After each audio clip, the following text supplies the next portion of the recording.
Turmoil at ELBAF. Hello One Piece enthusiasts, I'm the One Piece nerd. Today let's talk about One Piece chapter 1142, and my god, this is crazy.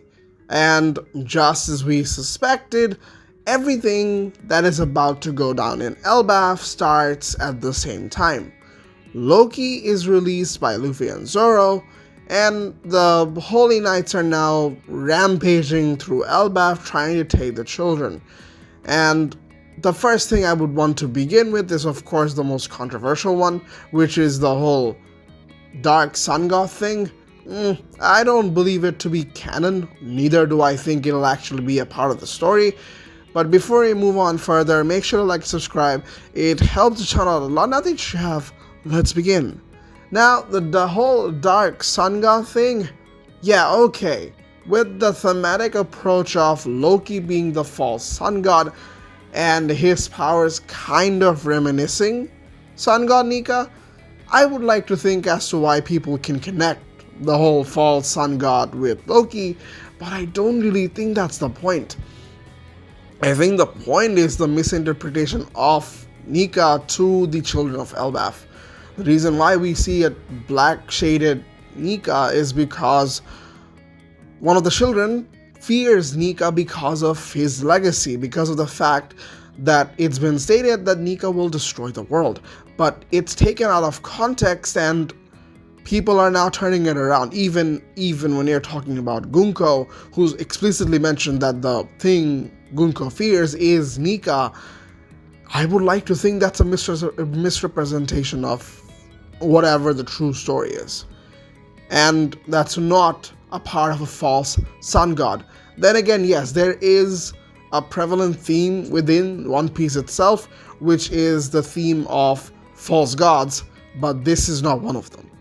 Even if this is one of them, this is not what we're supposed to believe. Now, with the power of Loki, let's talk about Loki for a while. Loki's powers, yeah, he has a hammer. Typically, Loki has a hammer, he also has a hammer, and he can shoot flames from them. My first hypothesis is the serpent fruit. Some mythological serpent fruit that can throw power and be can make people hallucinate, or it's like a chameleon or whatever. That's my first assumption and probably my last assumption until we get to know more. But all we know for sure is that Loki can generate fire, and the weakness he is talking about is, of course, the atom tree.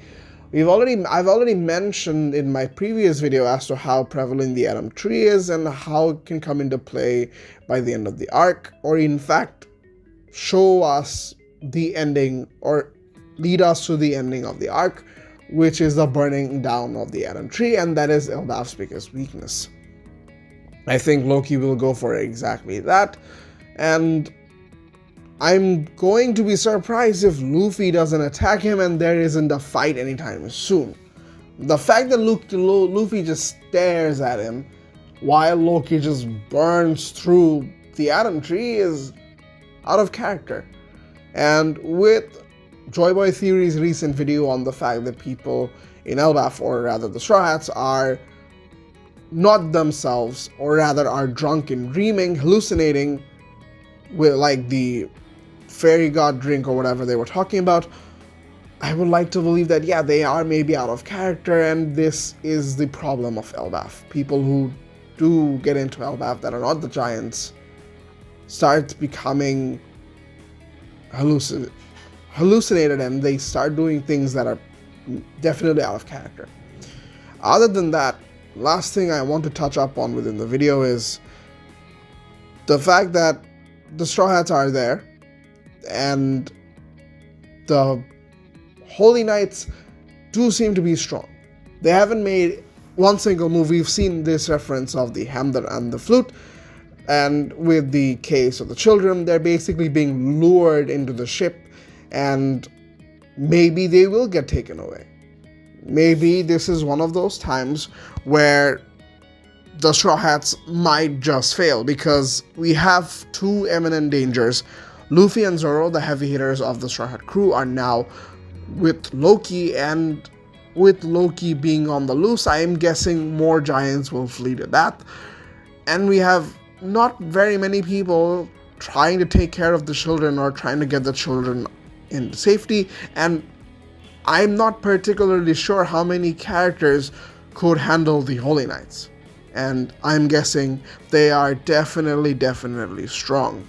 Now, with the exception and the twist of the fact that Loki does care about ELBAF, and if after he does get unleashed, entirely possible that Loki helps the Giants to take down the Holy Knights, but I don't really see that happening either.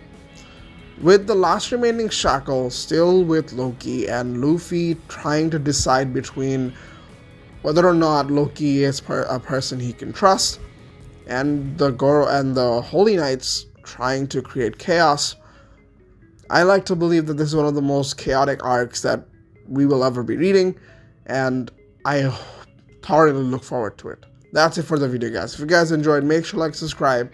Have a great day, and peace.